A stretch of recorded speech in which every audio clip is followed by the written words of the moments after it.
A capillary is about 8 microns across. Narrower than a hair. Blood squeezing through something that small ought to be moving quickly. It is doing the opposite. It has almost stopped. The instinct is the garden hose. Narrow the opening and the water speeds up. And that is true for one pipe.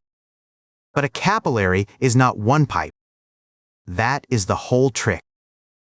Start at the aorta. 5 liters a minute leaves the heart through a tube about 2.5 centimeters wide.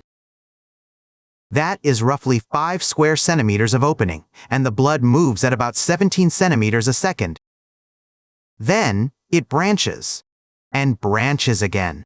By the time it reaches the capillaries, there are something like 10 billion of them running in parallel. Each one is microscopic, but you do not count them one at a time. You add up their openings. All those tiny cross-sections together come to roughly 3,000 square centimeters. The aorta was 5. The road did not narrow. It got about 600 times wider. And now, the same equation from before does the rest. Flow rate equals area times velocity. The flow is still 5 liters a minute.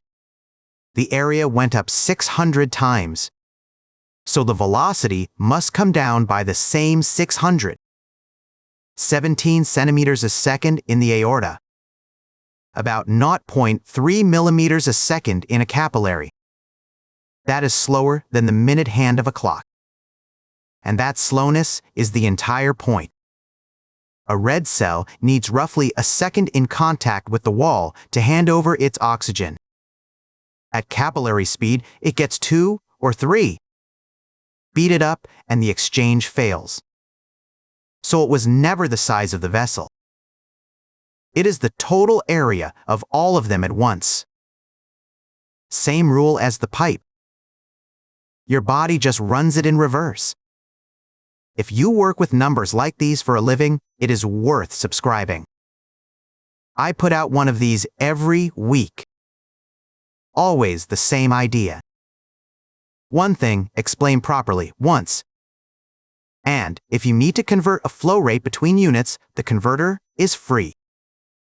You will find it at XConvert.com. The link is in the description. Thanks for watching. See you in the next one. If this helped, subscribe. There's a new one every week. See you in the next one.